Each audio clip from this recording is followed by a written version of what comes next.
Good morning, everyone. I'm Arvil Armadilla, and I will be your host for today's event. To formally begin our activity, here are the house rules. First, keep your audio on mute. Second, we highly encourage everyone to have their videos on. And third, for concerns, you may place them in the chat box or raise your hand and wait to be acknowledged before speaking. Note that the project team has the prerogative to remove individuals in this Zoom call who we deem disruptive for the session. To officially start our activity, let us prepare ourselves as we start with a prayer, followed by the singing of the Philippine National Anthem through an AVP.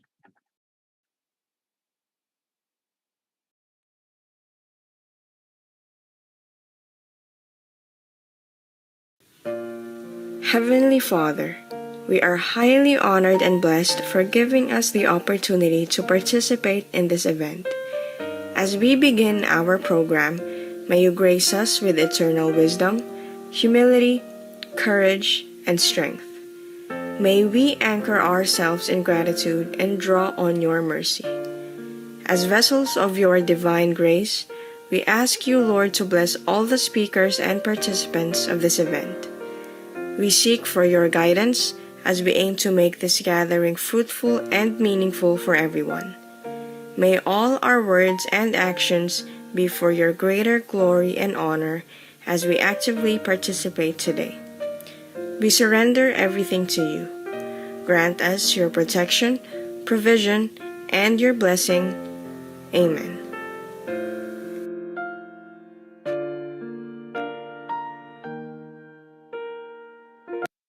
Mga kababayan, ang pambansang awit ng Pilipinas. Kayang magiliw, ewas ng sinanganan, alam ng puso, sa titik mo'y buhay.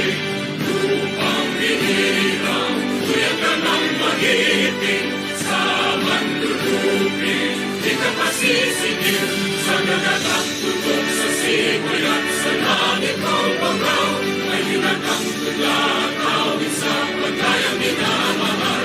Ang isang ng matawad mo'y tagumpay na nag-iinip, ang bituin at araw niya kailan pang ay di matidinig. Luman ang araw ng walang pagsinta, buhay langit sa piling mo. Ang ibigaya ng pagkay mga amin, ang mamatay ng dahil sa'yo.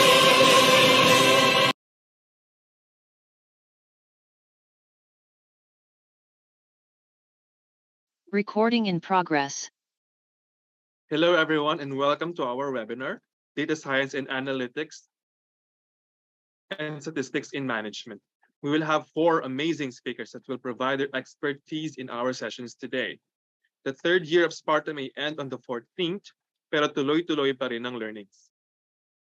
Before we start with our sessions, mag-warm up muna tayo and break the ice with a little exercise para holistic ang mind and body. So let me just share my screen. Congratulations. Yes. Congratulations to graduating. Yes.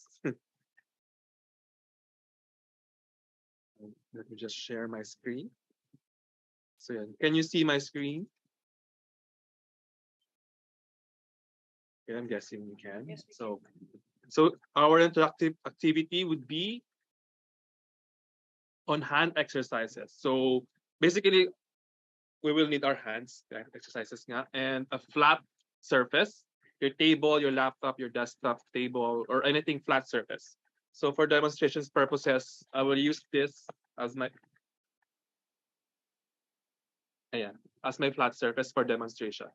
So our first exercise would be to, if possible, mag-video on po sana para lang, wala lang, para fun. So our first exercise would be wrist extension and flexion. So basically, ano lang siya. So first, we will use our dominant hands. So I'm right-handed, so my right would be my, So wrist extension, so like this, your hand, then ganyan lang siya. Ganyan-ganyan lang tayo for 30 seconds. So I'm hoping everyone is trying it at home while watching through their laptop, desktop, or cell phones or anywhere. So yeah. So after this, we'll use naman our other hand, our non-dominant hand. So my left hand. So we so yun. So after this one, so gawin lang natin siya while watching para ayan. So while watching, mamaya, habang nakikinig ka, ganito kayo para while learning, your mind and your body is being trained. So yun, o, di ba? So our next exercise would be wrist supination and pronation. So so yun. So let's find a flat surface. Then di ba naka-rest yung hand natin? So from this, ano lang natin siya, ibabaliktad lang natin siya ng paulit-ulit. Supination and pronation. So yun. So yan. Supine, prone. Supine, prone. Ganun lang siya. Then the other hand. So yun, yes. About ulit lang siya. So yun. Tapos our third exercise would be wrist, ulnar, and radial deviation. So ating hands, una muna ating dominant hand. So ulnar, I don't know what that is. Sa ganyan-ganyan lang siya. Ikot-ikot lang siya para fun. Clockwise. Clockwise. Tapos counterclockwise. So 30 seconds ng clockwise na ating dominant hand muna.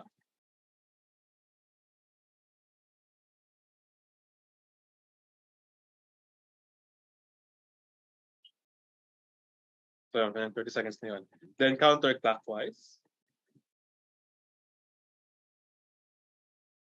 Kung nafe-feel nyo yung mga tumutunog-tunog yung joints nyo, yung bones nyo, yan. It means it's working. So I can feel it. Wala akong exercise. So yun. Then our other hand, we will do it again. Clockwise. Clockwise.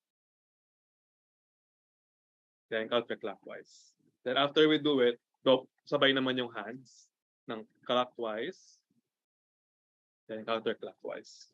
So you can do it while listening later. Pero syempre makinig pa rin kayo. Yun yung kasi important part ng ating webinar. So yun. So our fourth is the thumb flexion and extension. So there will be 4 levels. First level would be like this lang. In, out lang ating thumb while our fists are closed. So yeah.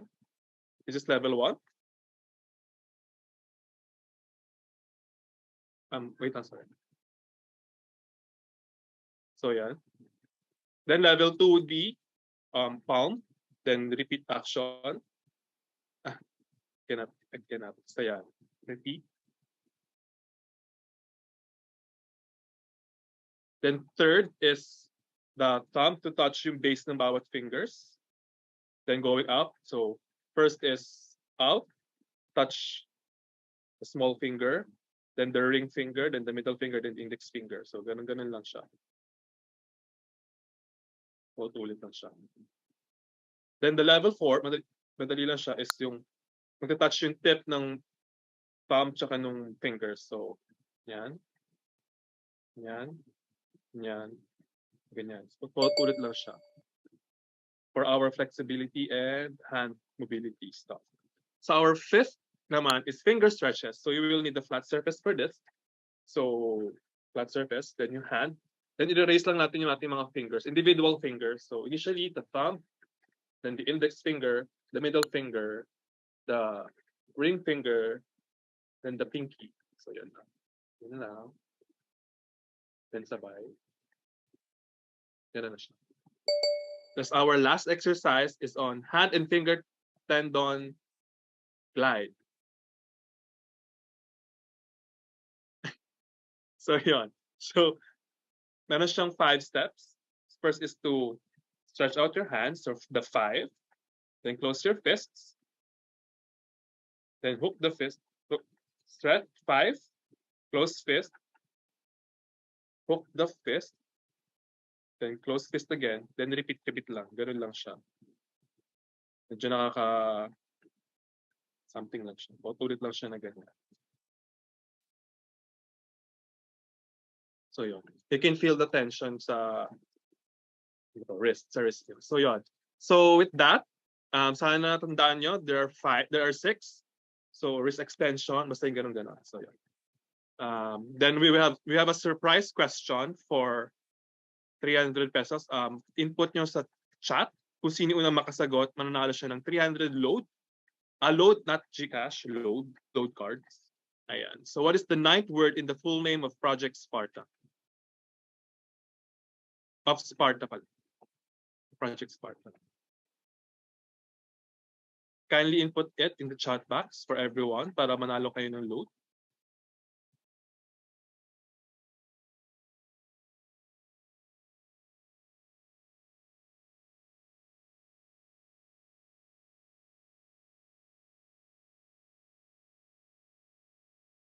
In the full name of Project Sparta. Number 9th word. The 9th word. John Paul Alveda Development. Okay. So wala na bang hahabol? Let's give one more minute.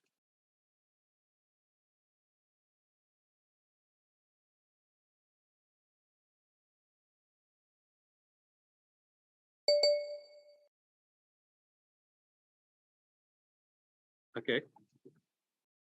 So the 9th word is smarter, number 1, smarter Philippines through data analytics, research and development, training and adoption. So the 9th word is training. Project Sparta is like the nickname, pero yung name talaga ng Sparta is this. Hindi kasama yung project. Like, hindi siya Project Smarter Philippines. It's just Smarter Philippines. So medyo ano siya, ng lito. So yun. So ang nanalo with the training is, first, I see training. Mr. Robin Donquillo. So yun. So congratulations, sir. We would give you instructions on how you can claim your load card. We will message you within the session. So yun. Regarding the instructions. So ayun, thank you and congratulations. So going back to our session now.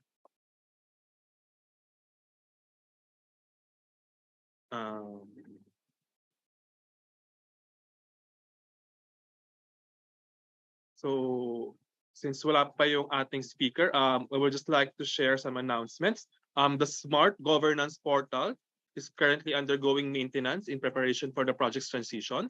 So the project would have a transition. So may inaayos lang sila sa ating Smart Governance Portal, yung pinagkukuha ng certificates and stuff.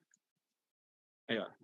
Several features such as certificate generation are temporarily inaccessible until Saturday, November 12. So kung tataka kayo kung bakit hindi nyo ma-access yung ating site, so ito yun. Kasi may inaayos yung ating developers. So kindly understand na lang. And most probably available na yung site ulit sa 12. So yun. So if there are other concerns, so yun. And also, we will have our 3rd graduation or recognition soon, this November.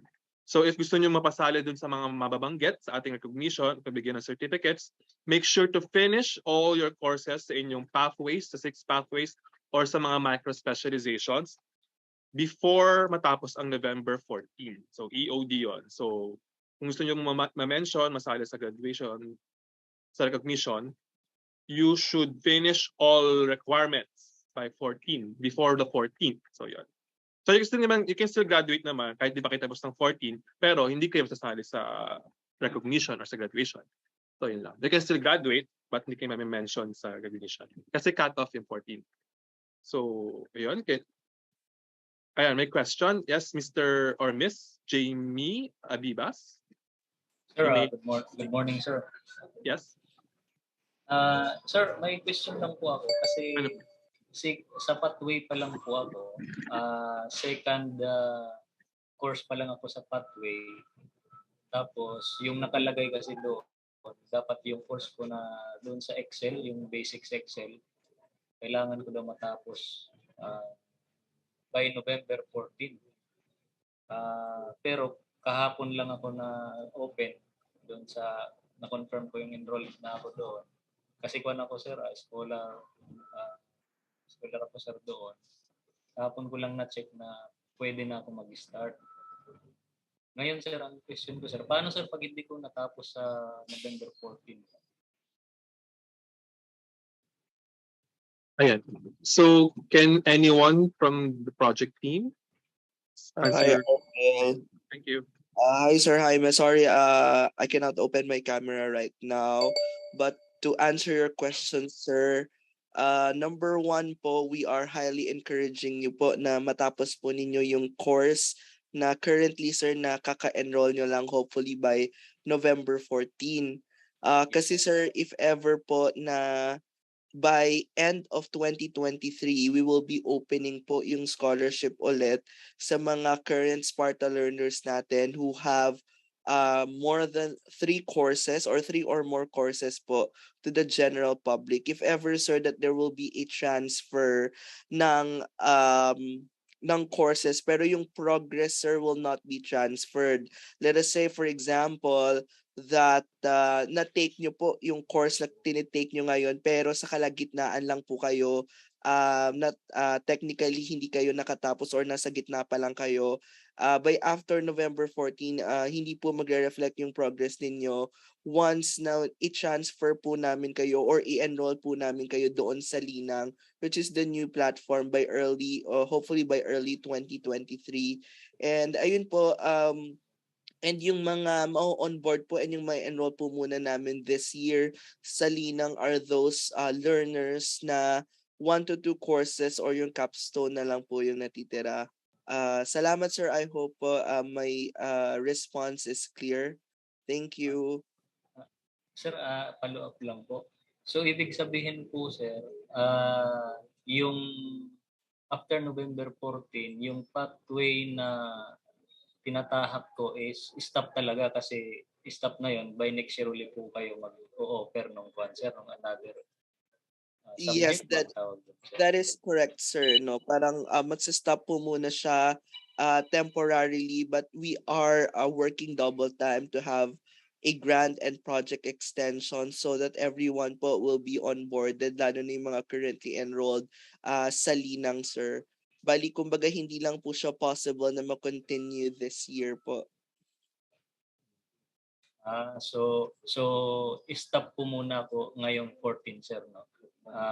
Hindi na po ako ma-allow mag-enroll ng susunod na course doon, sir.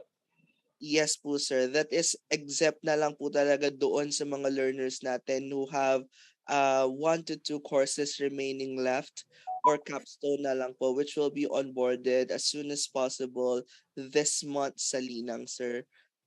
Ayun po. Then, sir, apologies if you have further questions then po, we will address it po through email. Thank you. Thank you. Ayan. Thank you so much, Sir Jaime and Nico, for that clarification. Are there any more concerns or questions from the participants? Going once, going twice, thrice, 4 times again. So yon. If I have 1 to 2 courses, yeah. So we have one here. Meron pala dito sa ating chat.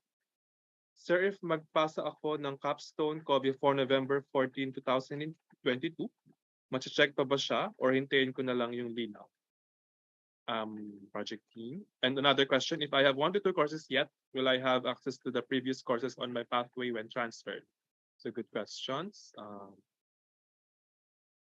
Maybe the project team can answer. Una yung kay Sir Renz, yung capstone related. Then the next one from Vanya, yung course access. Okay, Arvil, based on what I remember with regard to the concern of Sir Renz, number one, yung sa capstone kasi not only submission but it requires graded assessments if I am not mistaken. So those assessments or grading shall be done as well by November 14. So ayun po yung aking response doon sa question. Then yung kay Miss Vanya, sorry kay Vanya na lang, I won't use pronouns na or if I have 1 to 2 courses yet, will I have access to the previous courses on my pathway when transferred? Number one, if you have 1 to 2 courses, we are very sure that you will be onboarded, no? You will be onboarded to Linang with your remaining courses. I just have to confirm with my fellow deputy project manager if you will still have if you will still have access doon sa mga natapos mo ng courses. So I'll get back to you in a few minutes.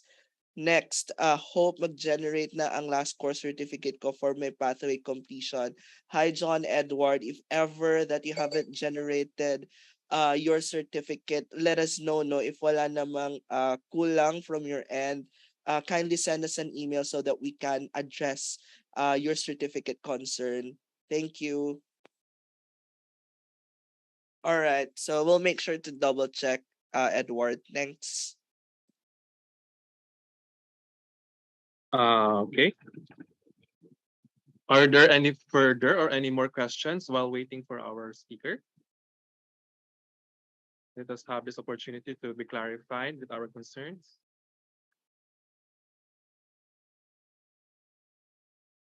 Again, I would remind everyone that the Sparta's smart governance portal is currently undergoing maintenance. So if meron kayong friends na currently wala pa this Zoom call at nag-Sparta rin, kindly inform din sana na under maintenance ang ating smart governance portal. So yung mga features like certificate generation ay currently down, and you may tell them na sa 12 sa Saturday ay may it's highly likely na ma-on na siya by Saturday. Either Saturday or Friday. So yun. So if there's no more questions ba, so to follow up or anything.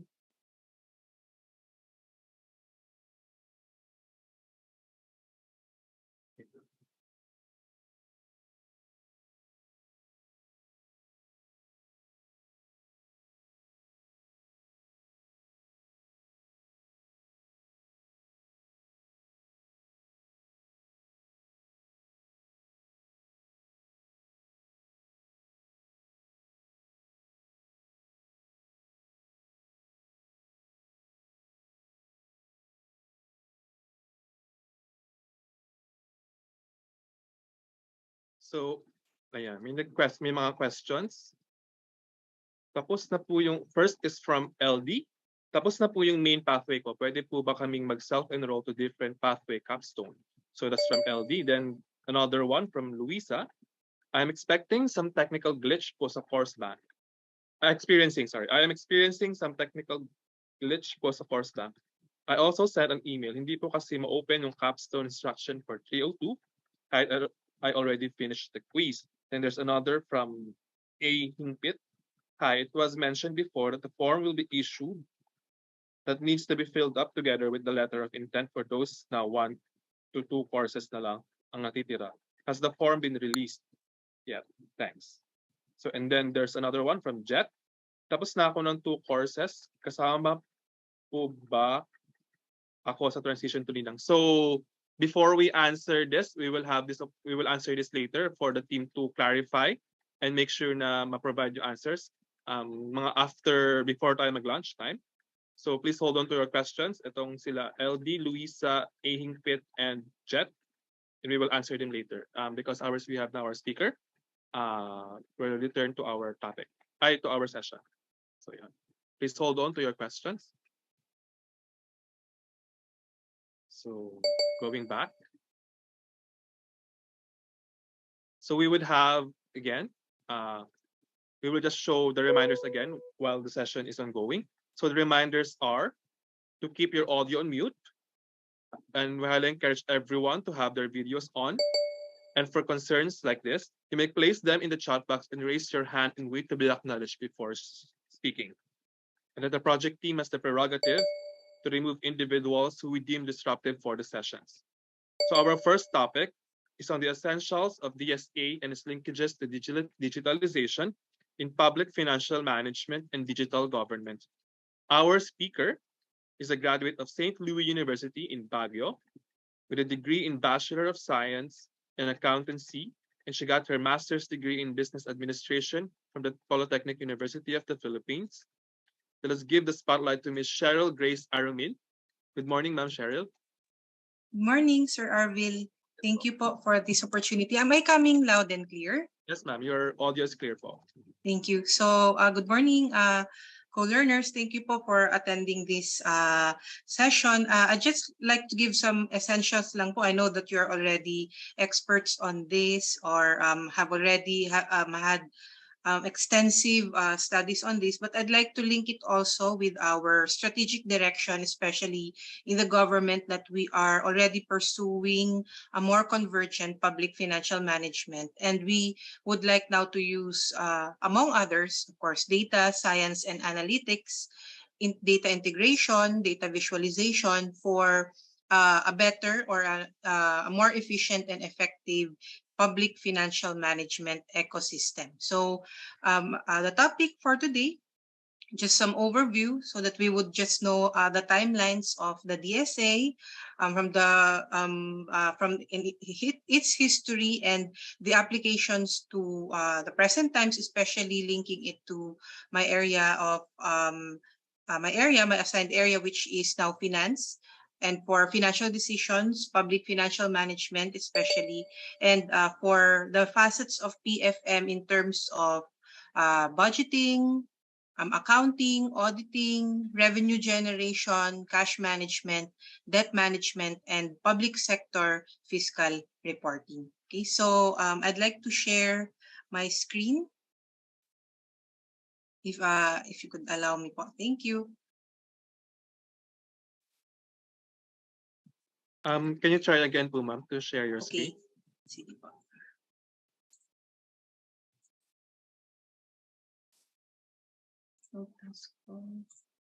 Share screen. Ayan. Can you see my screen? Yes po, ma'am. Data science and data analytics. Okay. So again, the outline would be more of the basics, the essentials of data science and data analytics, the types and areas of data science and data analytics, and some applications of DSA and its strategic direction towards public financial management. Since we are now pursuing or already moving towards digitalization, and digital transformation. Okay, so some basics. Okay, so data science, designing and developing the data modeling processes, and complemented by data analytics on the examination of the data to identify now the meaningful insights and make informed decisions. So we have extensive applications on this, of course, for revenue generation in terms of revenue forecasting, of understanding the increases in the tax bases in terms of identifying incidence of taxation, meaning who will bear the burden of the taxes. Okay, so DSA is also a part of these exercises, among others, na yung revenue forecasting. We also have our budget estimates, but it's relatively new to the public sector. So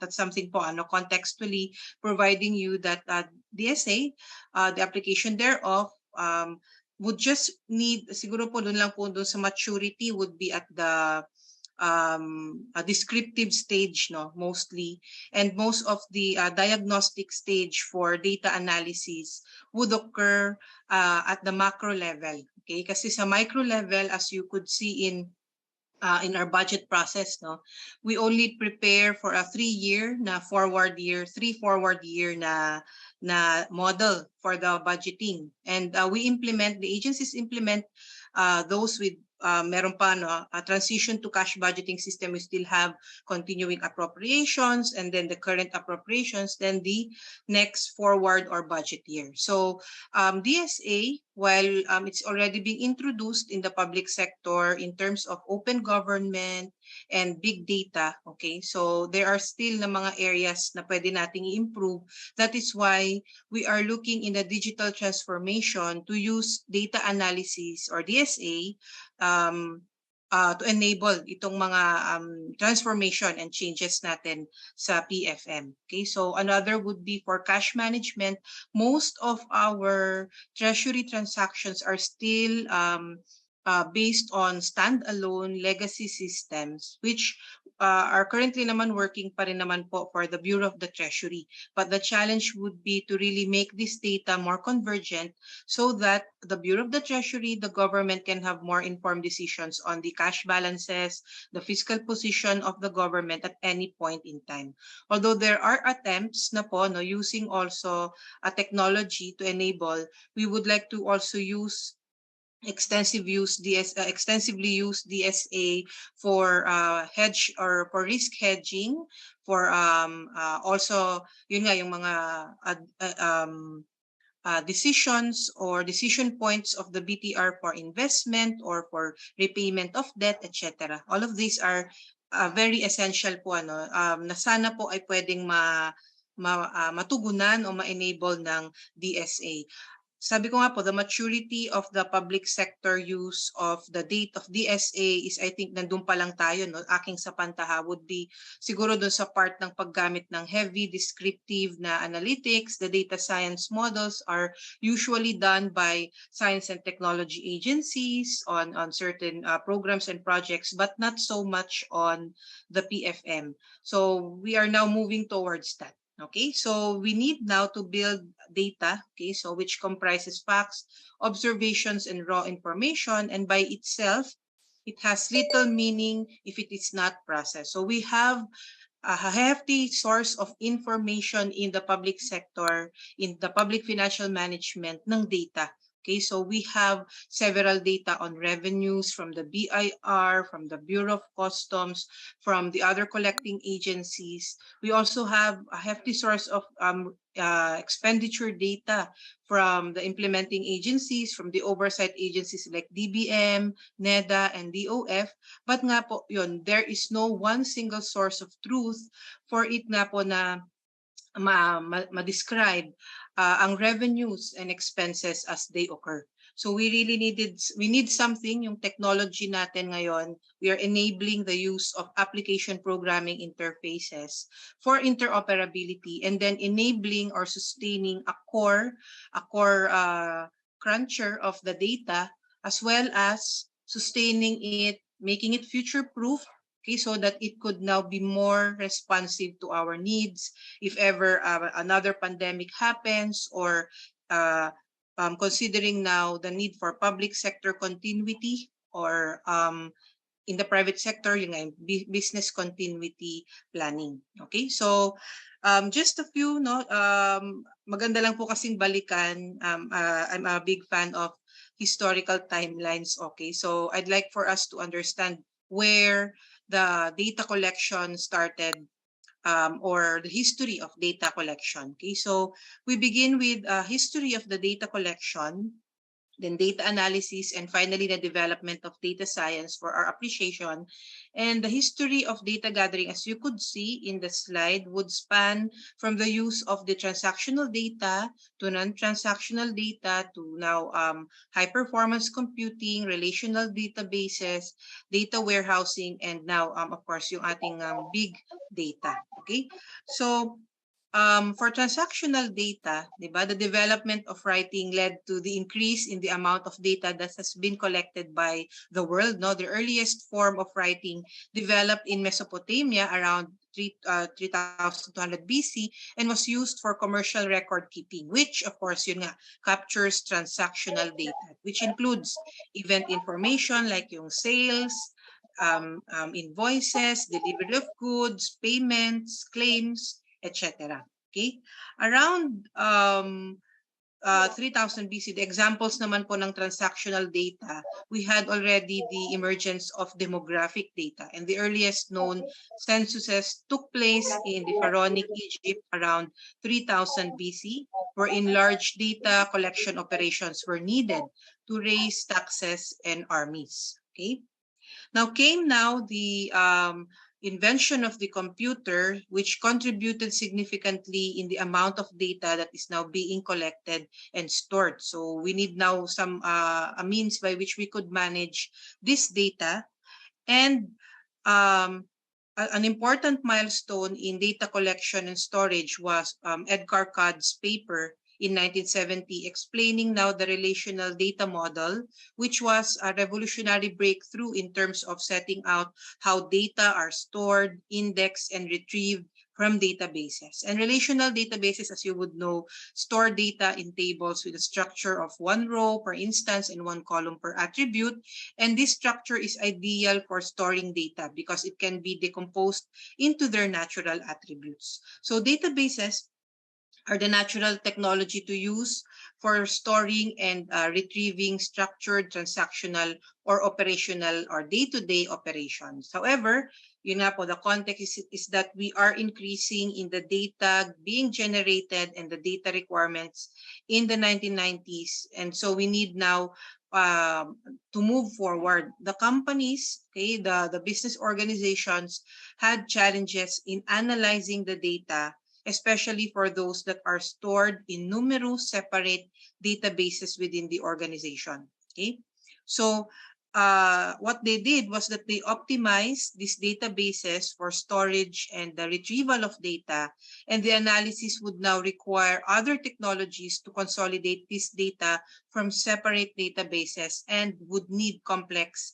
analytical data processes. And so this led now to the development of data warehouses. Okay, so in the data warehouse, data are taken from across the organization and integrated into a more salient na or more user-friendly or even data-driven na activity, no, providing for more comprehensive data for analysis.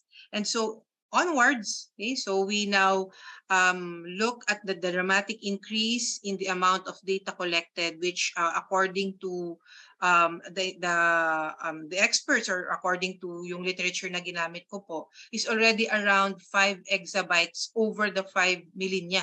Thus, moving towards the influx of big data. So they are often defined, big data is often defined in terms of the 3 V's, the extreme volume of data, okay, the variety of the data, and the velocity or the speed by which the data must be processed. Also, the advent of the big data led to the development of new database technologies, which include now the new generation of databases, or yung mga tinatawag nating NoSQL databases, which have a simpler data model than traditional relational databases. So NoSQL database would store data as objects with attributes using object notation language such as the JavaScript object notation, or what we popularly know as JSON. Okay, so that would be yung history natin ng data gathering from the time na tayo ay natutong sumulat up to creating now or monitoring transactional data on a daily basis, then the non-transactional data like demographics, using now high performance computing to automate or even digitize the data to make it more palatable or in an electronic format that could be analyzed for data for decisions, and then now moving towards data gathering through relational databases, the new generation databases, and the concept of big data. Now, for the history of data analysis, we look at how statistics, yan talaga, very prevalent, no? How statistics has enabled now data analysis from using descriptive statistics to statistical learning, data visualization, modern hypothesis testing, and the neural networks, artificial intelligence, okay, machine learning, deep learning, data mining, and knowledge discovery. Okay, so we'll go through this just quickly. Okay, so descriptive is the simplest form of statistical analysis of data, which is the summarization of a data set in terms of summary or in descriptive statistics like measures of central tendency, variation, etc. Okay, so It's the pinaka-basic, which we still use pa rin naman po hanggang ngayon. Okay? And it has enabled, of course, simple data analysis using now this simple na mga summary or descriptive statistics like mean, median, mode, range, percentile, etc. Okay?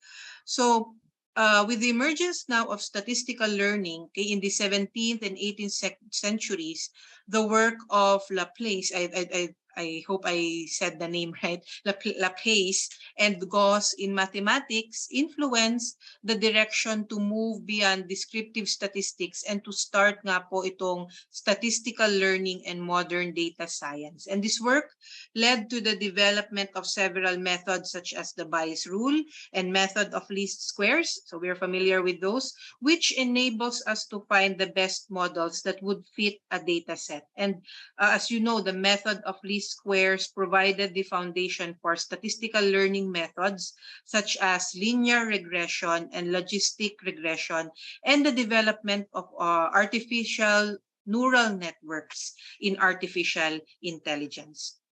Okay, so moving on, between 1780 and 1820, a Scottish engineer by the name of William Playfair worked on statistical graphics and laid the foundation for modern data visualization and exploratory data analysis. So Playfair invented the line chart and the area chart for time series data, the bar charts to illustrate comparisons, pie charts to illustrate proportions, because they recognize the power of using visual quantitative data that would now enable the ability to summarize, compare, and interpret data. Okay, so data visualization. Now, with the developments in probability theory, the linear regressions, etc., and the different mga fields in statistics in the 20th century, Carl Pearson invented now modern hypothesis testing, and other scientists also developed the statistical methods for multivariate analysis for statistical inference as a method to draw conclusions based on the relative probability of events. And so the invention also of the electronic computers, which was influenced by the work of Alan Turing during the Second World War, enabled much more complex na mga statistical calculations. Okay, so there was the use now of different technologies to analyze different or multivariate na mga factors. Okay, and it was enabled by HPC, or the impact of computers. Okay, so next would be the modeling or the model for the neural network, which was proposed as early as 1943 to enable now the classification or pattern recognition. Okay, so much of the basis for machine learning and artificial intelligence was already founded. And it was founded, of course, in the information theory, which was advocated by the mathematicians and scientists that developed the mathematical model for neural networks, which became now the important computational models for data science. Okay, so post-war developments led to the establishment of the field of artificial intelligence in 1956, and at this time, the term machine learning was already being used to describe the programs that gave the computers the ability to learn from data. Okay, so yan. Then machine learning was beginning to be used to give the the core of modern data science, which provides now the algorithms that are able to automatically analyze large data sets to extract potentially interesting, useful patterns, and yun nga yung ginagamit natin for different DSA applications in food, transportation, even in military, okay, to use for analyzing large data sets. But as I've said, for the public sector in the Philippines, it's relatively new. It's more used by our science and technology, information technology agencies. Okay, but as to PFM, there is still, it's relatively young.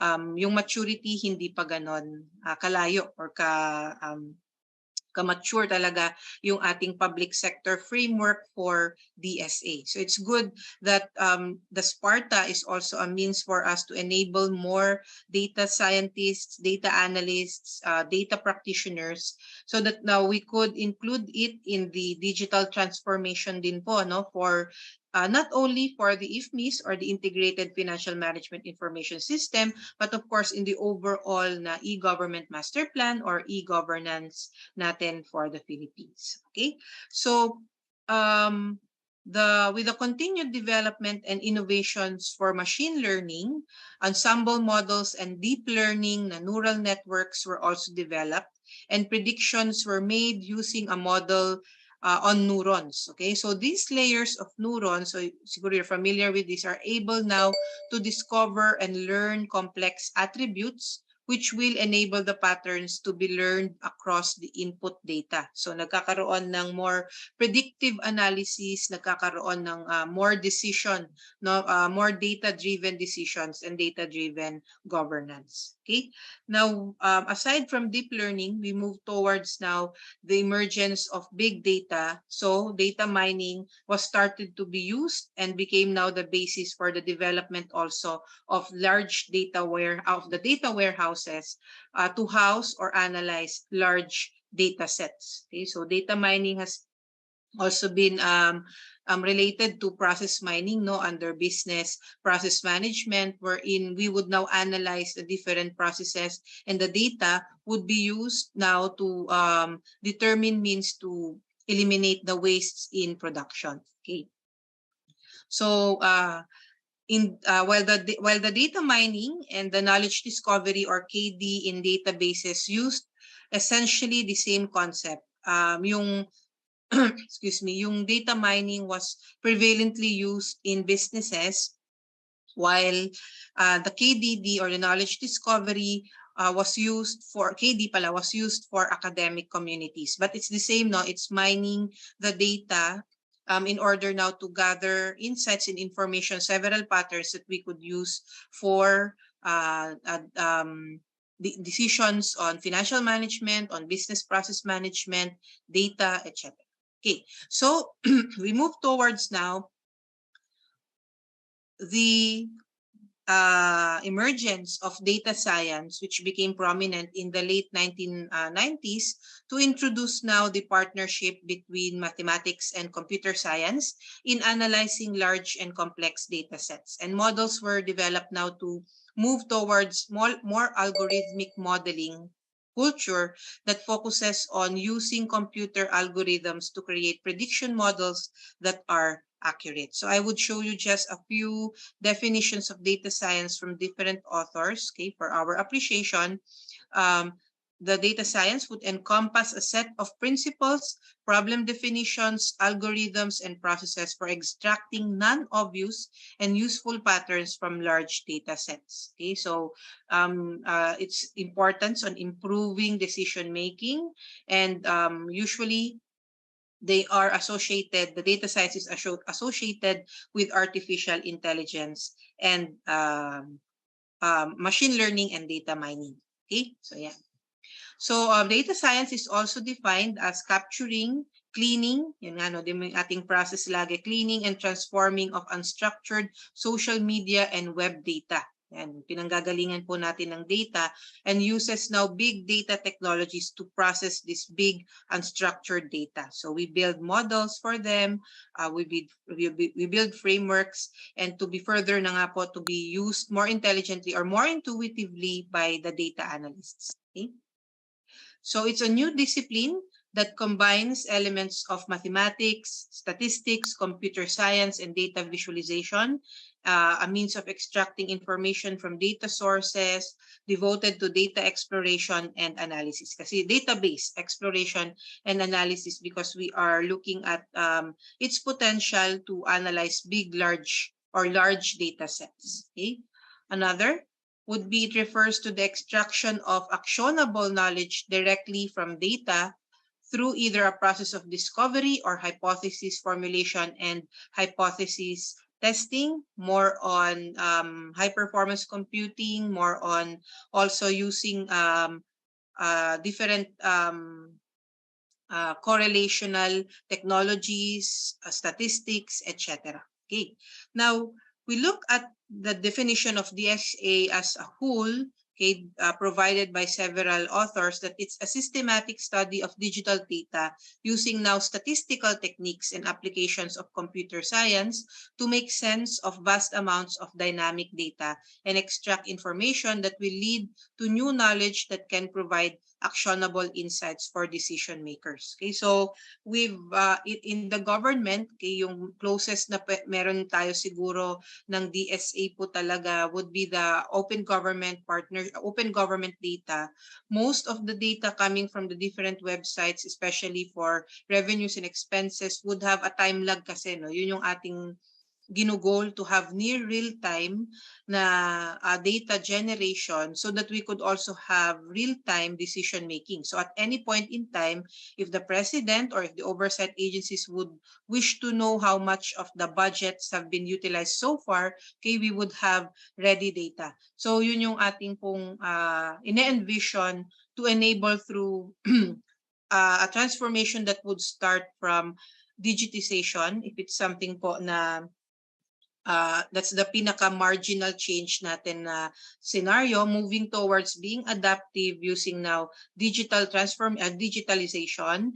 And then really the goal would be to transition towards digitally transformed platforms, especially using now GovTech as a platform for e-governance. Okay, so another definition is a process of progressing data along the value chain as it transforms data to information, to insight, to imperatives, or actionable insights. So sabi kasi natin data, if it's not processed, okay, it has little value. So it would now help us deliver the right decision support to the right people and digital processes at the right time for good. Okay, so in the country cases that were presented during po yung sa IMF po na capacity building on the IFMIS, no, in Cambodia, there were several use cases on the use of DSA in the countries, especially for demographics, for welfare, for transportation. They use this rather creative na mga dashboards and even data to really no enable yung pag-analyze ng policy. Yun yung link, no, data science and analytics for policy formulation, because we would want now to become more lean towards anticipatory innovation governance, or AIG, which is a framework for future proofing or sustaining or making more future-ready policies. So we that's AIG. So we also use data supposed to be for policy making, okay, for policy formulation. It's more data-driven. Okay, so also we are looking at the PFM to also use the power of research for data-driven public fiscal policies. Okay, so yan. This data analytics, okay, as a standalone no, na field has emerged as a catch-all term for a variety of different businesses, business intelligence and application-related initiatives, analyzing information. So after the data scientists have modeled now the data, have cleaned it, we would need now the help of the data analysts to make sense of the data in terms of the different po no, na mga sectors or different po na criteria that we create for data analysis. Okay? So more definitions. It's a technique for analyzing raw data in order to acquire conclusions and enhance the business productivity. Okay, it's a step in the data life cycle that that involves the collection of raw data, preparation of information, then analytics, visualization, and access. So some types of the differences between the two, okay, but they are naman linked together, but just to delineate, okay, baka kasi yun nga, we are also interchanging or associating them. There are different naman po na mga different na exercises or fields of study. Okay, so in terms of the types, okay, so data science would now involve data mining, data engineering, data architecture, more on machine learning, while for data analytics, we have descriptive, diagnostic, predictive, and prescriptive analytics. Okay, so heavily using, of course, statistics and other na mga technologies also, or other fields of study for correlation, regression, for prediction, probability, etc. Okay. So in data science, we have data mining, the process of discovering patterns in large data sets involving methods at the intersection of machine learning, statistics, and database systems. Okay, so we mine the data and make sense.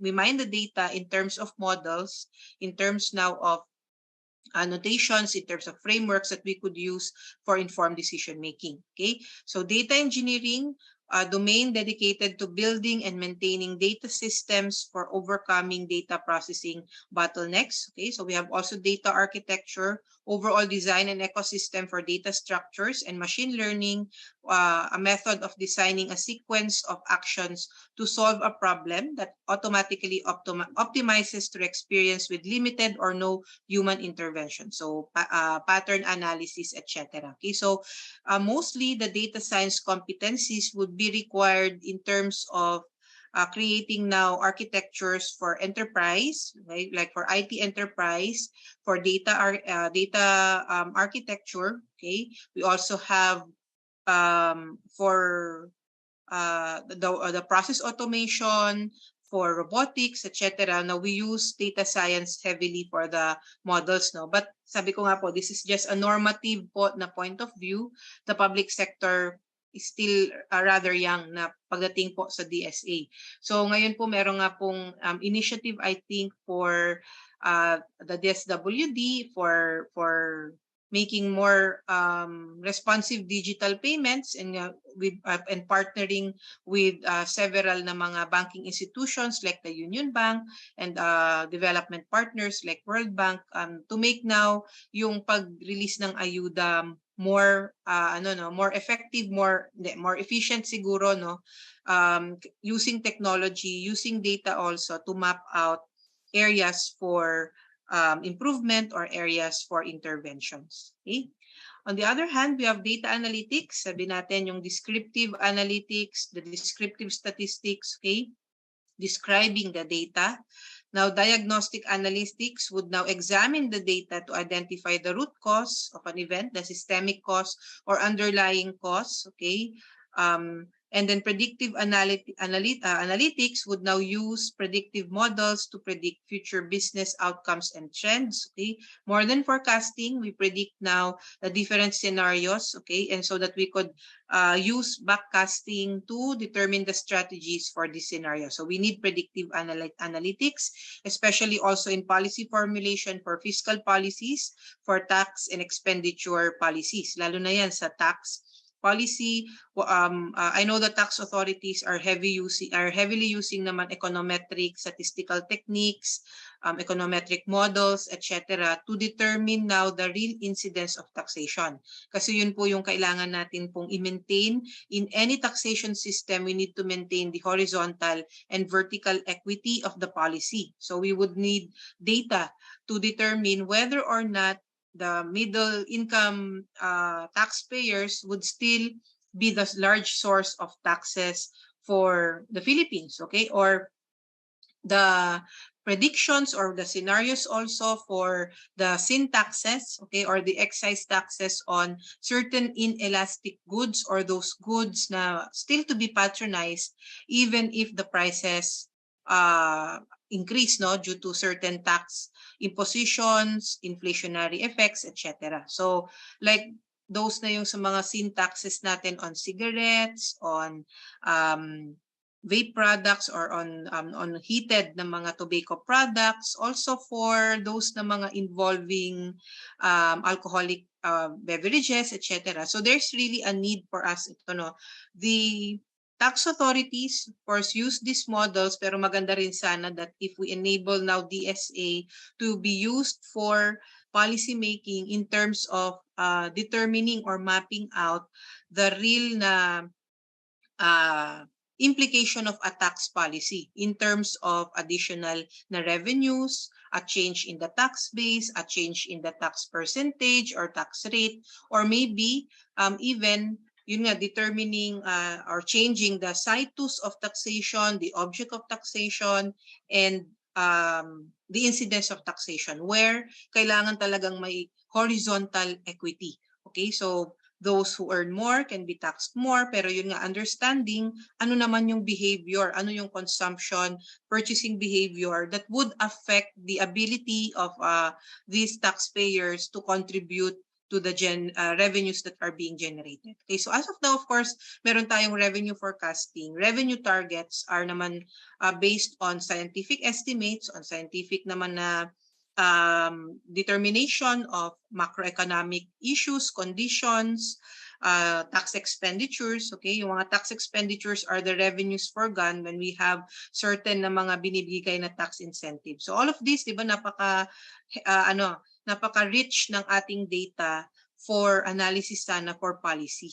Okay, so I hope this would become really our flagship program for the next 3 to 6 years pa, no, for this administration to digitally transform and use data science and analytics for data-driven governance, data-driven policy. Okay, and then prescriptive analytics would be the tools used to optimize business processes, or we could also equate this with digitalization already. No, yung digitization kasi, mamaya explain ko siya, but it's a certain continuum starting from digitization up to the digital transformation or digital government and moving towards the GovTech as a platform for e-governance. Okay, so Gartner, as provided rin po doon sa IMF nga po na capacity building on the IFMIS or on the financial management information system ng mga countries, okay, there are different types of analytics techniques, and the maturity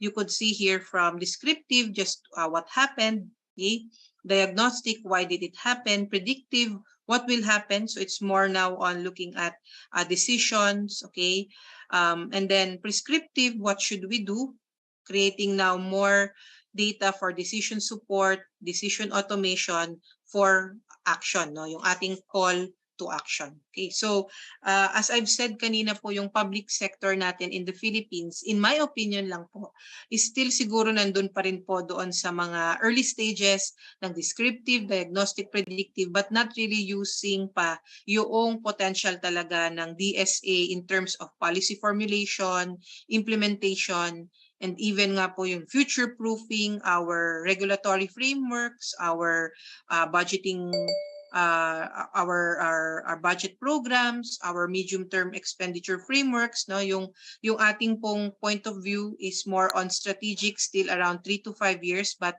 we are also looking at the possibility of using now data so that now we could extrapolate more than the strategic period of time, but more yung ating futures thinking perspective of reaching the Ambition 2040 and even beyond.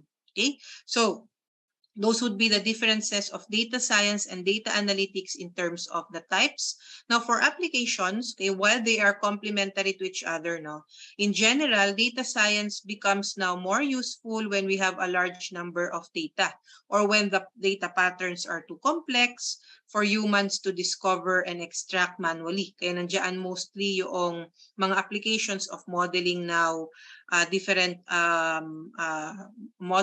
data models that wherein we could use or we could now simplify big data into more data-driven or more na mga simpler na mga data sets. Ano? For example, for PFM, analyzing now the trends of revenues, okay, analyzing our expenditures or even the occurrence of our debt, okay, both domestic and foreign. Okay, so being able now to use those decisions kasi yung kung may available cash, what would be done for it? Will we invest in short-term securities or will we now repay or make advance payments for the debt, etc.? Or will we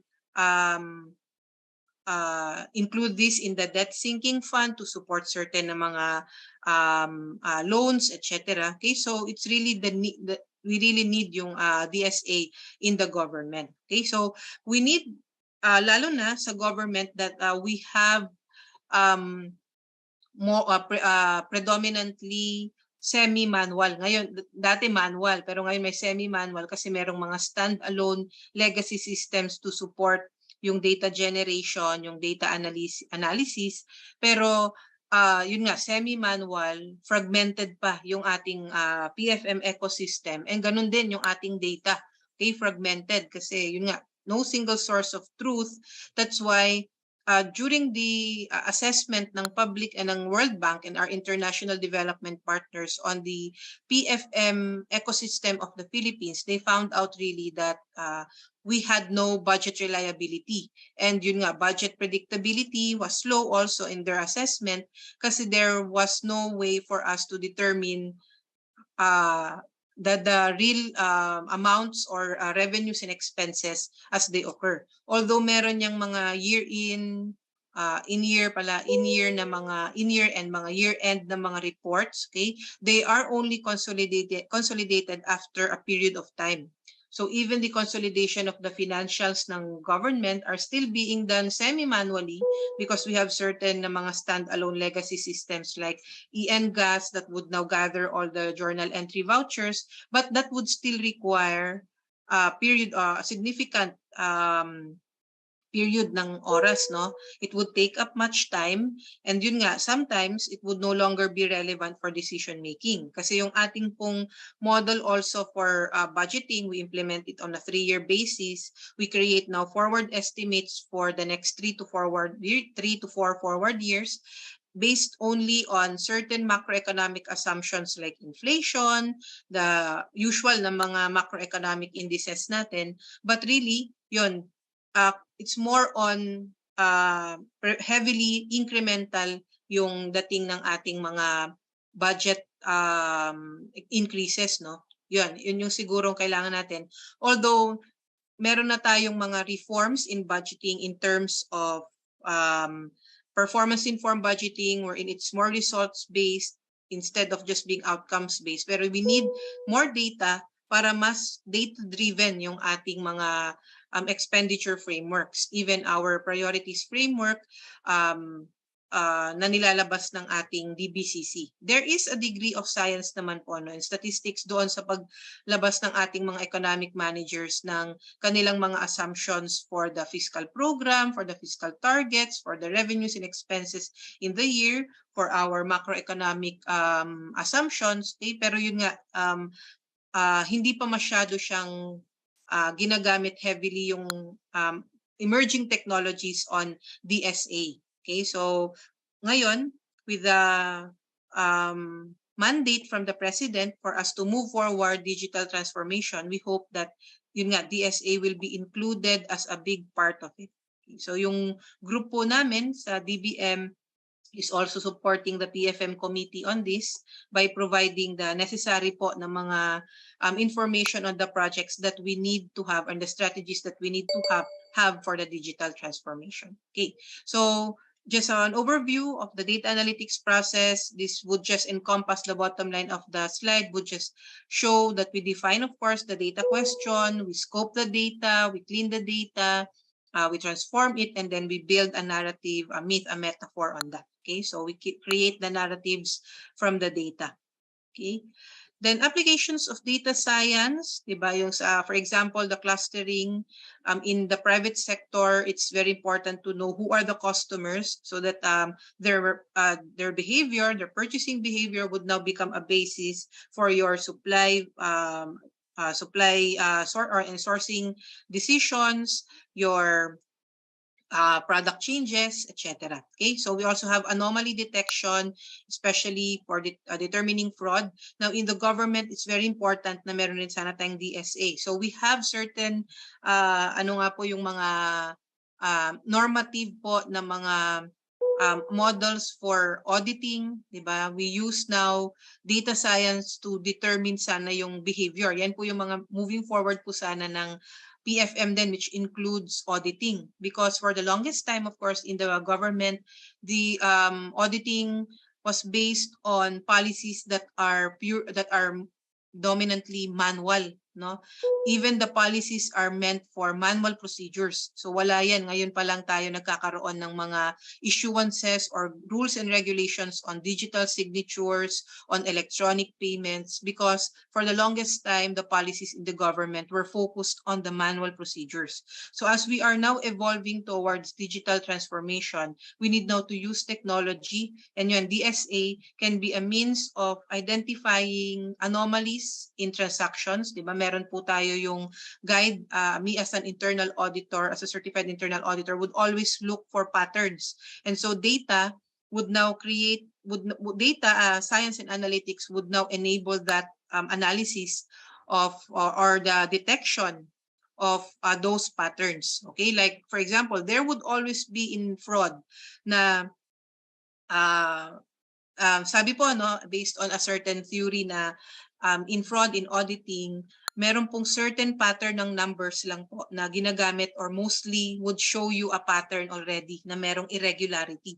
Okay, the use of constant na mga numbers like 0, etc. na meron pong ganun na theory na tinuro rin po sa amin sa auditing, to look for, especially sa forensic na auditing, no, that there would be certain patterns. Maganda po that to be enabled by the DSA to look for those patterns, and even for patterns of human behavior. For example, yung pong mga ino-audit, what would be their behavior, no, using now LiDAR technologies, geosatellite imageries. Yan nga, yung magandang ano natin is also to look at those technologies for us to enable monitoring and evaluation. Okay, so the government has established before, has implemented a program on the digital information for monitoring and evaluation, or Project DIME, which was meant now to use LiDAR technologies, geosatellite imageries to monitor big ticket projects. Okay, so because of the expiration of the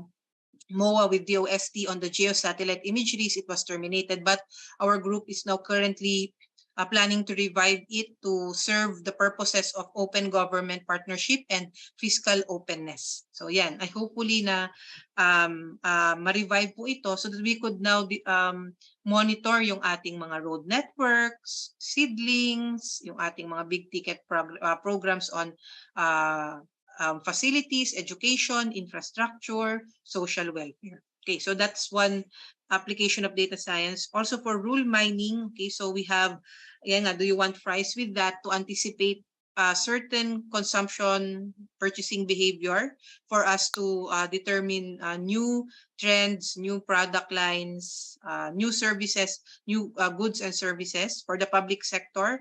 This would enable us to create more or enact more policies that are more responsive to the needs of stakeholders, that would be would remove now more discretion in transactions, like for example sa mga tax assessments. Okay, we remove the opportunities for corruption doon sa area na yon by providing or automating now, providing automated technologies, or even nga digitally transforming our processes. And prediction, okay, yun nga yung ating mga predictive prediction na mga scenarios, creating now the models for the scenarios. Now for data analytics, okay, more prevalently yan po ay ginagamit sa risk management, because risk management is now is the ability now to determine those events that could affect or could affect objectives, no, or the level of uncertainty that could affect objectives. So data analytics would be very important in identifying the risk events themselves, the probability and the likelihood of them happening, and the impact or the outcome of said risks. Okay, and then we have marketing and sales. Obviously, it's being used for mapping consumer behavior, and even sa public sector, sana it can be used for mapping also those goods that can be produced by the private sector, no, not only the public sector, kasi there are of course goods which we call public goods na talagang ang gobyerno lang talaga ang pwedeng maka-produce, okay, like defense, security and order, the different po na pag-maintain or regulation that would be really a public good. Pero there are also certain goods na kailangan na nating i-identify to be produced by private sector, either through PPPs, through outsourcing, because we assume that private sector would always have more significant investments, more technological expertise, more resources, and more stable financials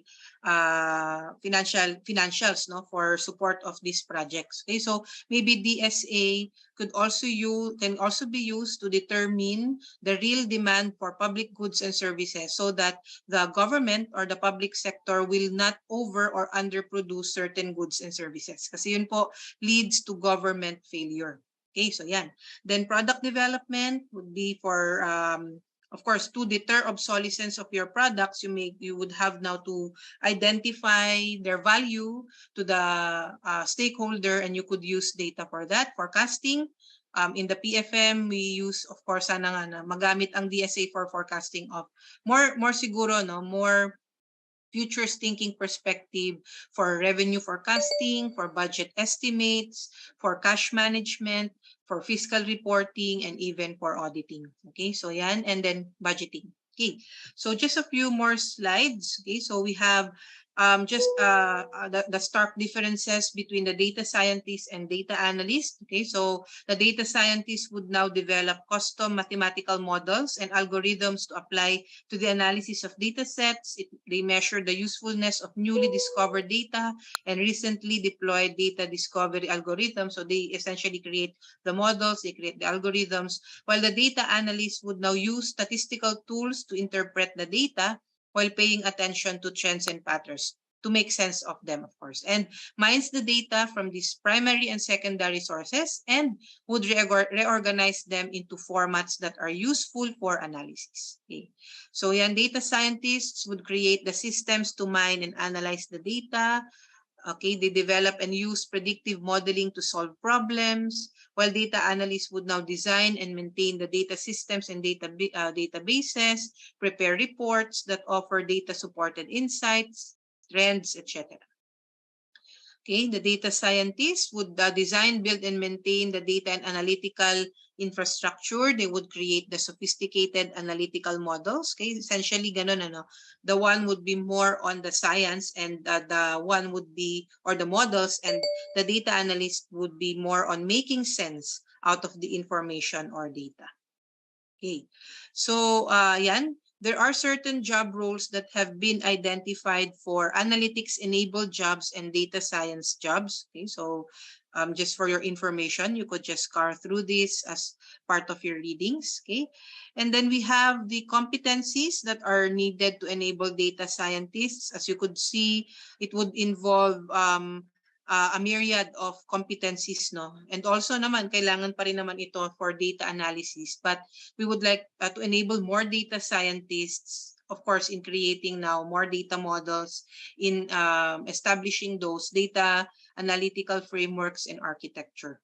Okay, so some for DSA in action, I got this from just the foreign literature, kasi sabi ko nga, contextually, our DSA in the public sector is still relatively young. Okay, so yan. Especially for yung area ko lang, I could say my opinion on my area on PFM lang. Okay, so we have for education to determine yung student behavior. Okay, so for the student data, for learners experience. Okay, prevalently in sports, yung ating mga statistics ng mga ng mga scores, points, etc. Important. We have there a multivariate analysis, So yan, we have transportation also, yung mga analysis of the offenses, analyzing also the traffic situations, so that we could enable nga po yung ngayon more on time pa po yung ating mga stoplights, baka maganda rin that we could use now DSA more ngayon, moving towards sensor-based, or more data-driven na transportation plans and networks. Okay, so yan. We have also for food, consumption behavior, okay, leads now to better decisions in product development, marketing strategies, okay? Yan. And even in military, in terms of determining yung, kunyari sa gera, their losses, yan nga yung stop loss, okay, determining your loss, determining your the implications already of the war. Okay, we could use DSA in inventory management for supply chains, etc. Okay, so understanding pati yung locations, no, kung saan merong mga sources of these commodities, etc. In budgeting, ayan, so yan yung ating ano din, moving forward. So, but essentially, we cannot predict all future impacts on pandemics, natural disasters, economic crisis. There would always be certain na mga impacts on government policy that we cannot predict. But we use data analysis to provide now a strong indication of the cost and influence of the policies, especially in public sector. And now we move towards using DSA for the strategic direction to enable nga yung future natin, a more futures thinking perspective, to start with the continuum ranging from digitization to digitalization to digital transformation. So digitization in simple terms would mean putting the data or transforming the data into an electronic form that can enable or facilitate its storage, processing, and communication. So for example, we just put the BIR form papunta at ginawa lang nating electronic yung format, pwedeng fillable, yung form, etc. That would be now digitization. Now, when we go to digitalization, it would now become the integration in everyday life of digital technologies or mismo doon sa process mo na. Okay, so if meron yung mga workflow-based na mga digital technologies, okay, wherein a transaction would no longer need to change hands physically, only just yung workflow would show you yung kung nasaan na yung approval, and it would just be enabled by technology in the end. That would be now a digitalization initiative. Okay, so kung itong form na to isasubmit na lang dyan, no need na ikaw ay physically pumunta doon to file that, pupunta na doon sa automatic workflow, you'll just wait for a certain period of time, or even in the dashboard or even in the interface ng system na yon, you will have to wait na lang for the specific mong transaction. That would be now a digitalization initiative. Now, moving towards digital transformation, that is now creating the business process mismo of using now emerging technologies like siguro in artificial intelligence, machine learning, blockchain, etc. Okay, so it's more of a client-centric transformation of business through strategic use of digitalization. Now, in the digital transformation, we also look at for the public sector, for the enabling of the digital government, and yun nga yung GovTech as a platform. So the digital government would now use digital technologies as an integrated part of government's modernization strategies to create public value. So we could have, ngayon, we are attempting, of course, to have the IFMIS, much like the D-Brain po ng South Korea. We have benchmark on them, and they have provided guidance on how the country would move forward with the integrated financial management information system, and they usually showcase nga po yung kanilang D-Brain or their integrated na accounting system, which yun nga one-stop shop na sa kanilang lahat. So it's a very intuitive na platform nila for e-governance. Now for GovTech, is a whole of government approach to public sector modernization that promotes simple, efficient, transparent government with the citizen at the center of the reforms. Okay, so when you say GovTech, it's already more of an overall master plan for all transactions in the government, government to business, government to citizen, vice versa, citizen to government, or citizen to business, business to government, etc. Okay, why is there a need now, or the rationale to digitalize? Because we would need better information, okay? Informed policy for formulation and decisions. We could even enhance operational efficiency through cost savings, improve speed of operation. It's now more on client-oriented services. Kasi ngayon po parang agency-centric yung ating mga processes. It's more on their KPIs, the indicators of these timelines, etc. But we would now look at the user stories of how we could now use technology to enable the needs of our clients, of our citizens. Okay, so it's also a means for us to build trust in the government. Okay, and to have economic gains on having better targeted government programs that would lead to improved program outcomes. It could also help in governance and transparency by providing better access to data, to information rather, and promoting the public scrutiny of resource management, okay, by creating now more visibility in terms of the data sharing. Okay, so yan. So these two charts here would show lang, no, yung line graphs would show the maturity of or the context also of why we need now to digitalize, because digital technologies are outpacing conventional infrastructure in developing countries, and that GovTech initiatives have grown exponentially. We would need now to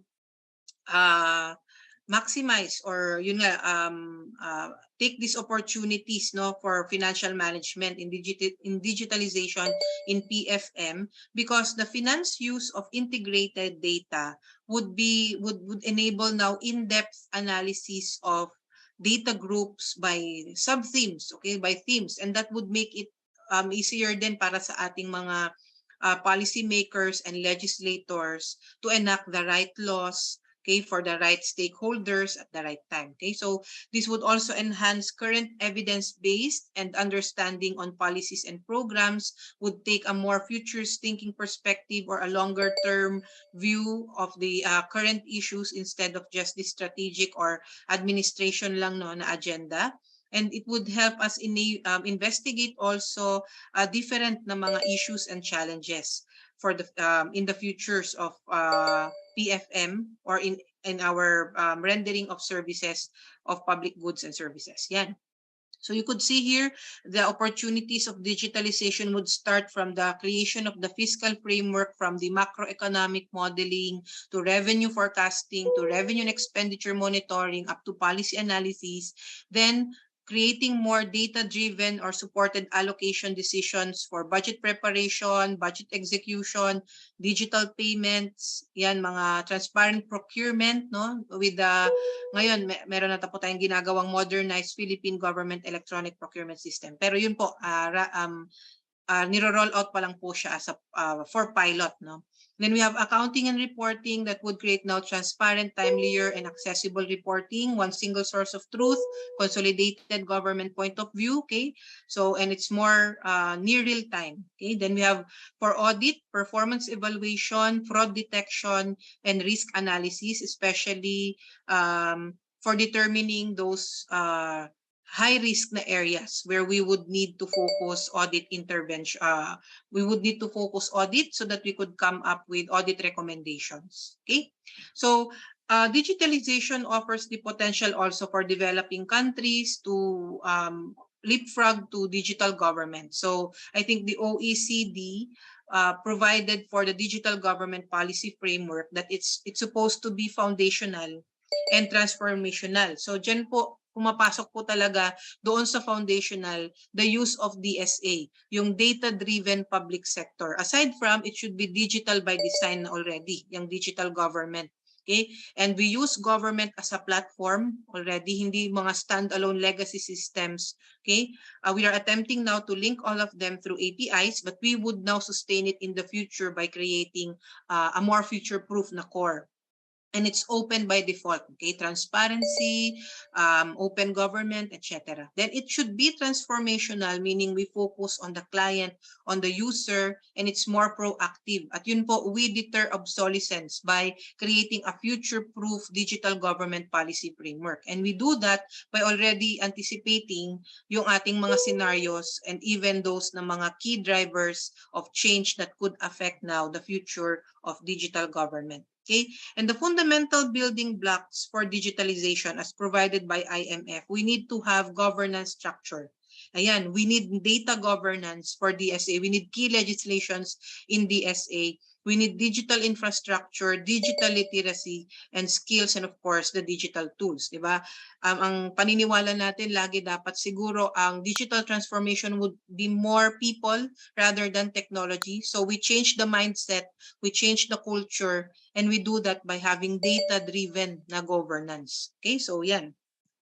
And the evolution of digital government, sabi natin, it's a continuum. Okay, we would want from an analog government, okay, evolution from just publishing, displaying government information on the website to interacting, gathering comments, gathering feedback, to even transacting online services, up to e-government services wherein it becomes now integrated services wherein, di ba, yung basic example, if you would want to apply for a passport, you would not need to go to the PSA for a birth certificate kasi nakalink na dapat ang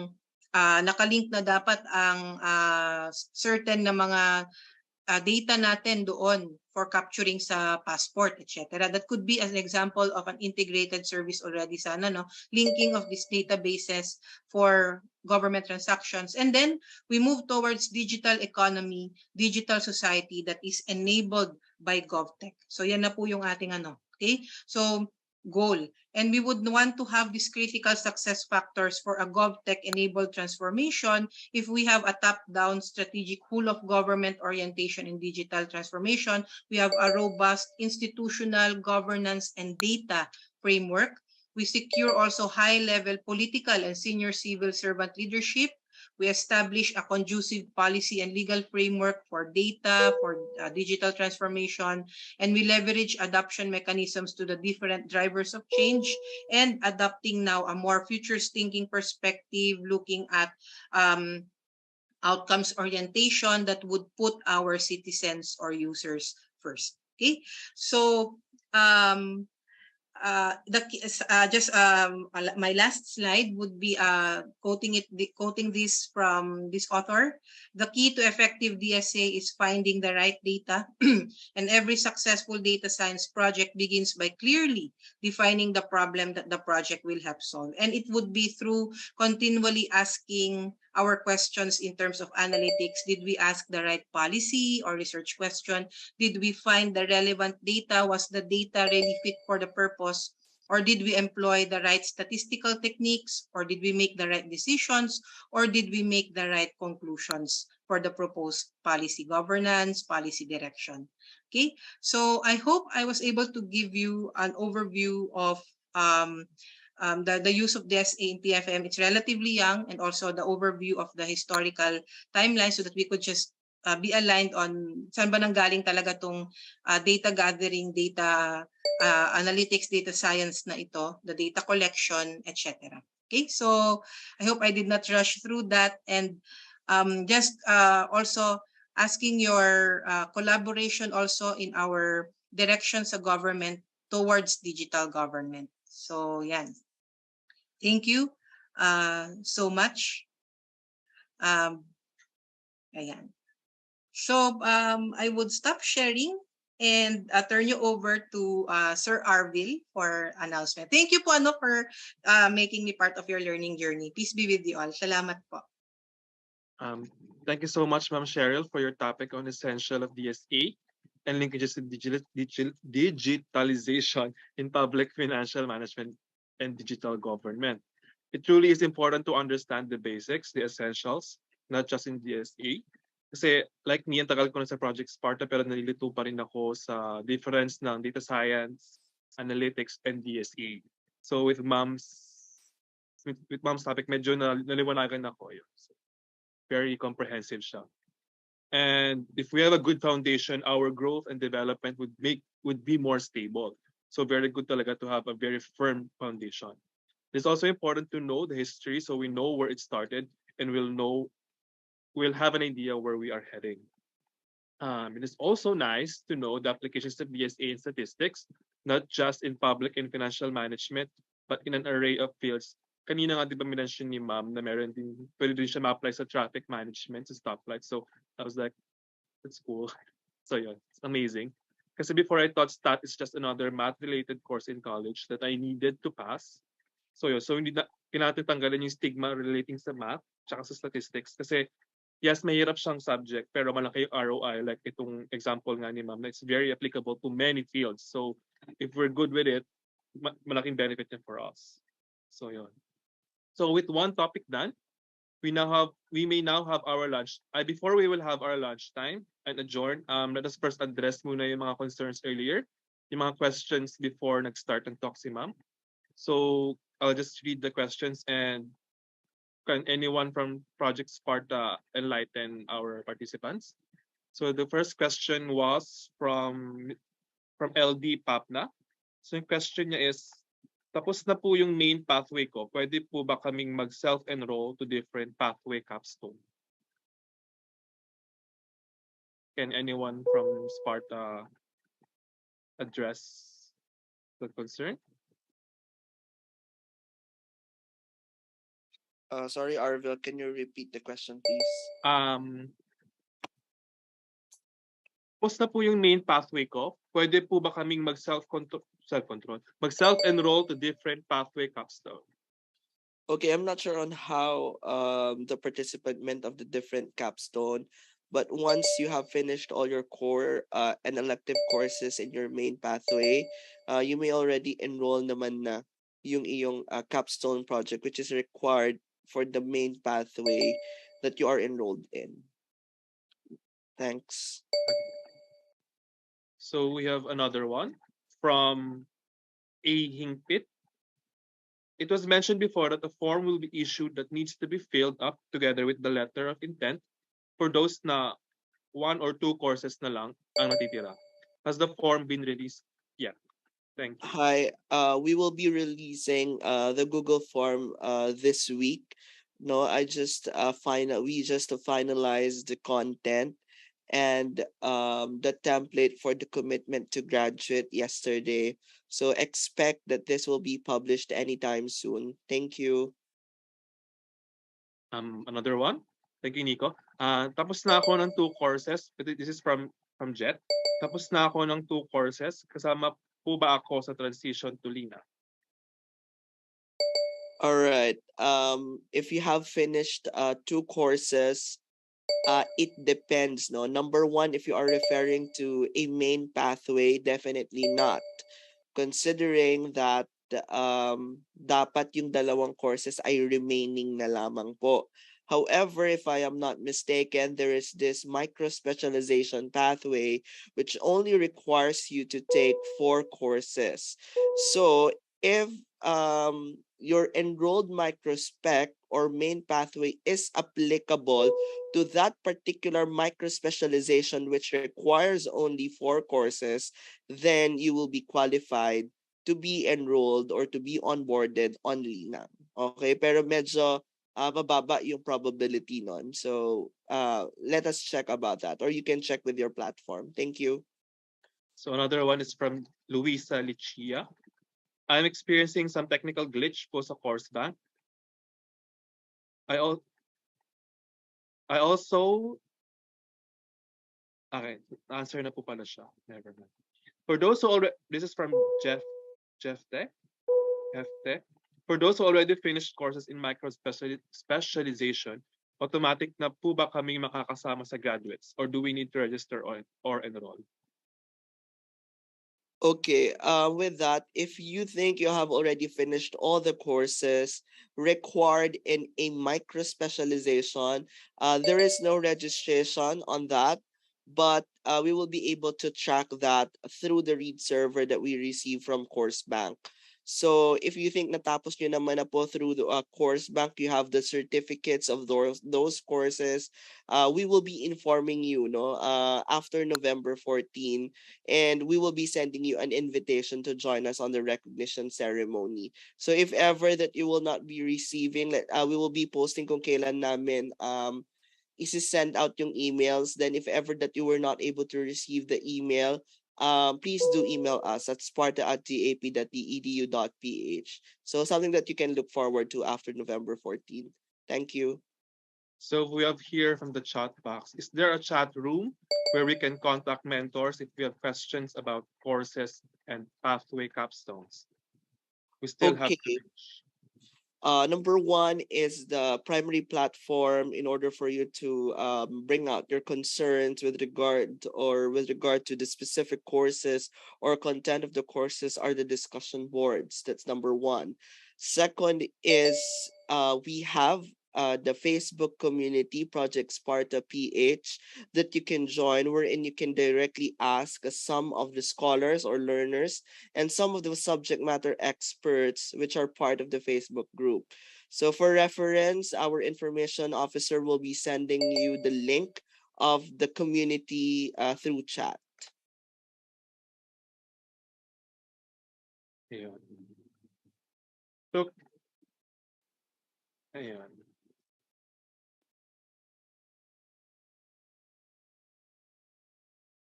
So can I just follow up? My follow-up question si Ms. Chia. Yung question niya earlier is yung meron daw siyang technical glitch sa course back. I believe ito yung question niya.